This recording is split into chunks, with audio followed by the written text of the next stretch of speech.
Graça e paz da parte daquele que é, que era e que há de vir.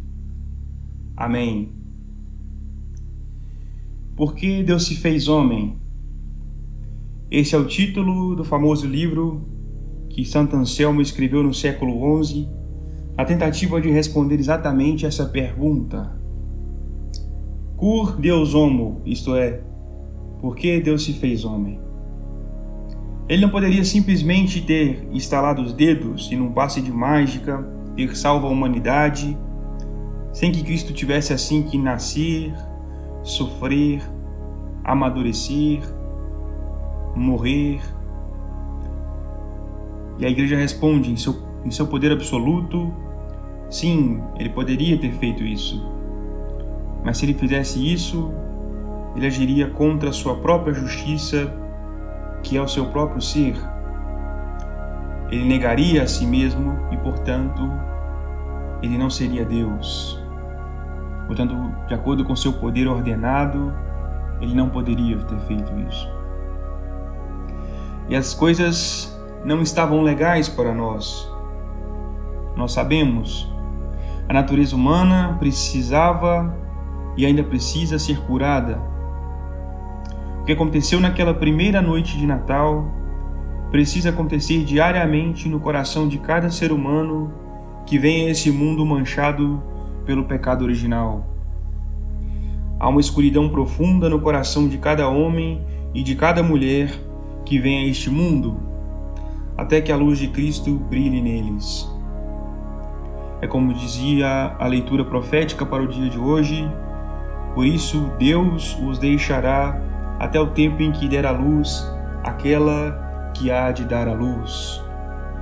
Isto é, até que Jesus viesse ao mundo, num certo sentido é como se a humanidade estivesse deixada por Deus, entregue à própria sorte.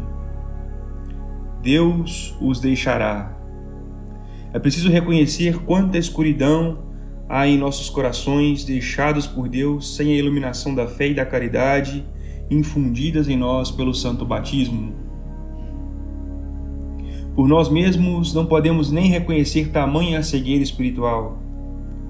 O máximo que conseguimos distinguir são atos de maldade praticados por nós. Isto é, você deseja aquilo que não é seu, por exemplo, então você sente que não deveria ter esse tipo de desejo, de sentimento.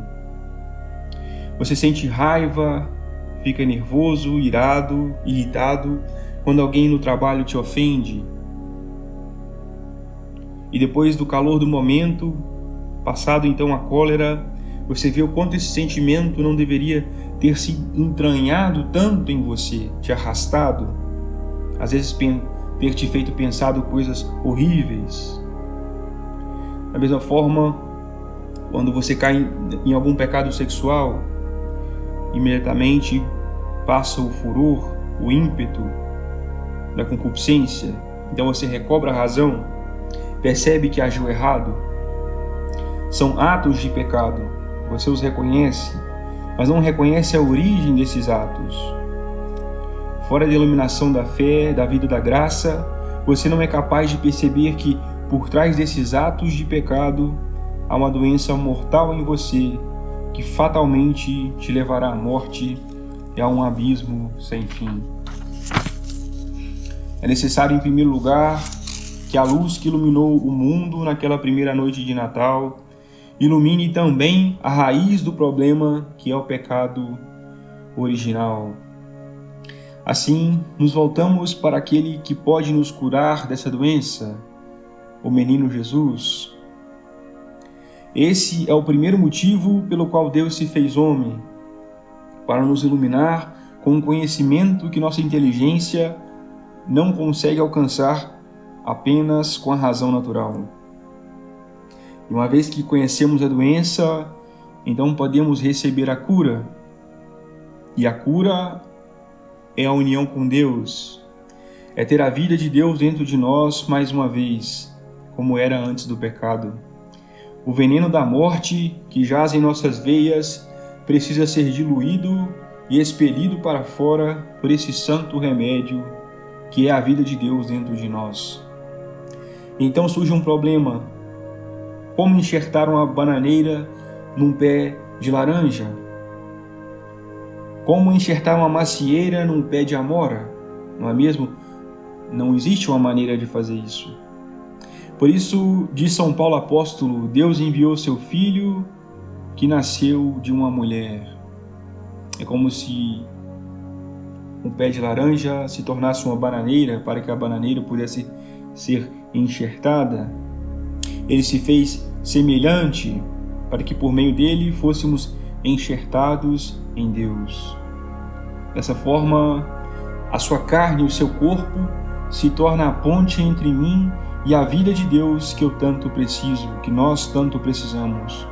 Uma vez que ele se tornou um semelhante, então eu posso ser enxertado nele e a seiva divina da graça pode circular novamente dentro de mim. Este é o segundo motivo pelo qual Deus se fez homem, isto é, a terapia divina da graça. Mas ainda que Deus se revelasse a nós, iluminasse a nossa inteligência e se fizesse um de nós um semelhante, de nada adiantaria se não fôssemos primeiro perdoados pelo crime que cometemos contra a sua majestade infinita. E daí temos mais dois problemas. A raça humana ofendeu a Deus e, portanto, a raça humana precisa sofrer a devida justiça por esse crime. Um homem como nós precisa sofrer a justiça por esse crime. Por outro lado, uma ofensa a Deus só pode ser paga com a vida do próprio Deus.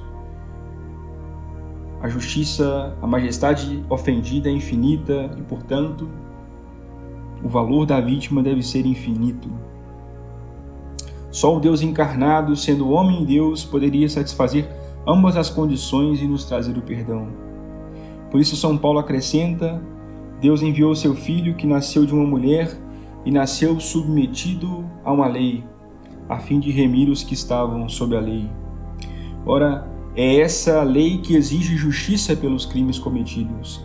Ela não é uma vontade arbitrária, criada pelo mero gosto de alguém. Não, ela expressa o próprio ser de Deus, e o ser de Deus está impregnado em cada um de nós. Todas as vezes que você se sente mal por um ato de pecado, por um ato de maldade, seja por palavras, pensamentos e ações, é esta lei que te acusa no íntimo. É o ser de Deus no seu ser que Ele te deu. A tua própria existência reclama e exige que você seja conformado a essa lei. É como se a tua existência dissesse, você não merece existir, porque você contraria a própria fonte da existência, a própria fonte da vida. Então Cristo assume o seu lugar, Ele morre no seu lugar e diz à lei, pronto, agora tudo está certo, tudo foi pago. E a lei se cala, e este é o terceiro motivo pelo qual Deus se fez homem, ou seja, o motivo forense, o tema forense da salvação. Caríssimos fiéis, cada um desses motivos dizem respeito a uma das três virtudes teologais em nós: fé, esperança e amor. A iluminação ou revelação de Cristo diz respeito à fé, pela qual nossa inteligência é capacitada a crer naquilo que aconteceu naquela primeira noite de Natal, o mistério da encarnação. A cura que se iniciou em nós desde que fomos enxertados em Cristo diz respeito à esperança, pois um dia essa cura será completa e seremos santos como Cristo é, seremos plenamente cristificados e aguardamos isso com esperança. Finalmente, o sacrifício perfeito de Cristo desperta em nós o amor, a caridade. Somos tomados de amor quando vemos a que preço Cristo nos resgatou no Calvário. Ora, essas três virtudes são infundidas em nós no dia do nosso batismo, quando adentramos as portas da Santa Igreja. E por isso, podemos dizer que o mistério da encarnação, o mistério do Natal se revela na Igreja. Aqueles que buscam a iluminação da inteligência por meio da fé, a encontram aqui na Igreja por meio da pregação da palavra. Aqueles que têm esperança pela cura completa de suas chagas espirituais encontram aqui também o Cristo médico, agindo por meio dos sacerdotes no sacramento da confissão. E aqueles que buscam o amor perfeito do sacrifício do Calvário o encontram aqui, especialmente na Santa Missa, onde o Calvário é reapresentado a nós mais uma vez. E assim, somos levados às profundezas do escandaloso mistério do Natal. E sim, é necessário sempre lembrar que ele é escandaloso, pois muitos se escandalizam pela forma humilde e frágil em aparência com a qual Deus se apresenta. Diante do presépio, contemplamos o menino Deus envolto numa manjedoura, em meio aos animais, numa gruta de Belém, assim como muitos ícones e sagradas imagens nos mostram. Ainda hoje, Deus confunde nossa arrogância com sua humildade.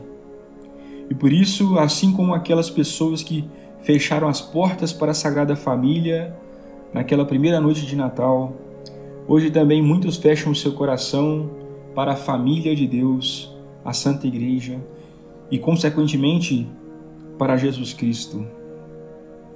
A majestade divina continua se ocultando. Ela se oculta na fragilidade humana, na Santa Igreja. Ela se oculta de forma humilde. Deus se oculta em Cristo e Cristo se oculta na Igreja. Aqueles que não desprezam a aparência frágil da Igreja, a aparência insignificante do pão e do vinho, encontram ali o corpo e o sangue de Cristo, e com eles perdão, vida e salvação. Um abençoado Natal a todos. Que o Deus da paz santifique completamente e que todo o seu espírito, alma e corpo sejam preservados irrepreensíveis na vinda de nosso Senhor Jesus Cristo. Amém.